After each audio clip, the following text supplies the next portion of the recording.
Hey everyone, welcome back to the channel. Currently have the 8100 in the shop. I'm going to be getting a little bit of a makeover. I wasn't here yesterday, but already started the process. We are swapping out tires. Going from duals in the back to big singles, as well as the front end, as you can already tell, wider tires in the front. I missed putting the first one on yesterday, but I think we're gonna be putting the rest on today. If you're new to the channel, the 8100 doesn't really do much of anything other than running our flat roller, spreading fertilizer, rock picking, and other miscellaneous stuff. Maybe even running the stringer cart every once in a while. And every once in a while it gets thrown on the grain cart as well. But yeah, the 8100 used to be, probably 4 or 5 years ago, our planting tractor. Until we got the 8130 and the 16-row corn planter, this was our main planting tractor. I had it set up this way for quite some time. These tires were on our 7800 at one point. And when we first bought the 8100, way back when, I don't know, over 15 years ago, it had really skinny tires on it, and we put these on it, and yeah, it's been set up this way for over 10 years. Back, these are 18.4 42s, and on the front here, these are 14.9 30s. So overall, this is a great setup. If you only had one tractor kind of around the farm, I'd probably keep it this way for planting and spraying or whatever else. But we have a self-propelled sprayer, and we don't side dress with the 8100 anymore. I'm talking about doing the tire swap on this for probably 2 or 3 years now. Finally pulled the trigger on it.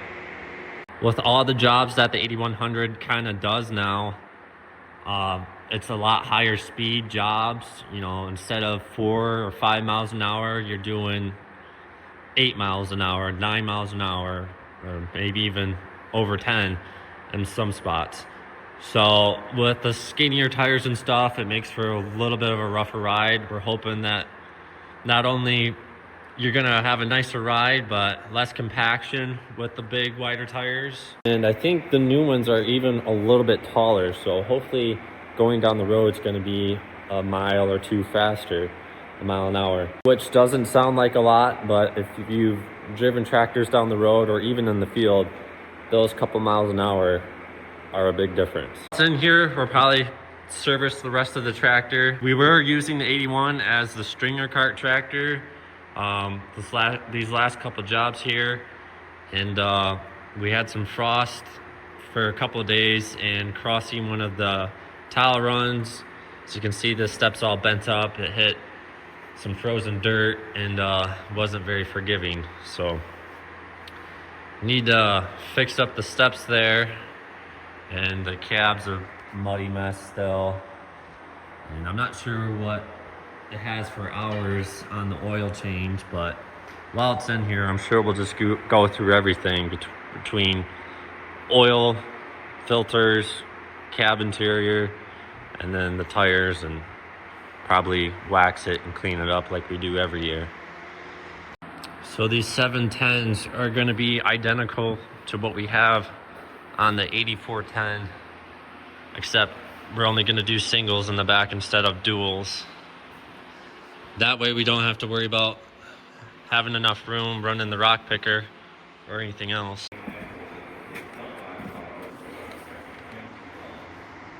Oh, maybe not. Oh, this the hog right here. 445? Yep.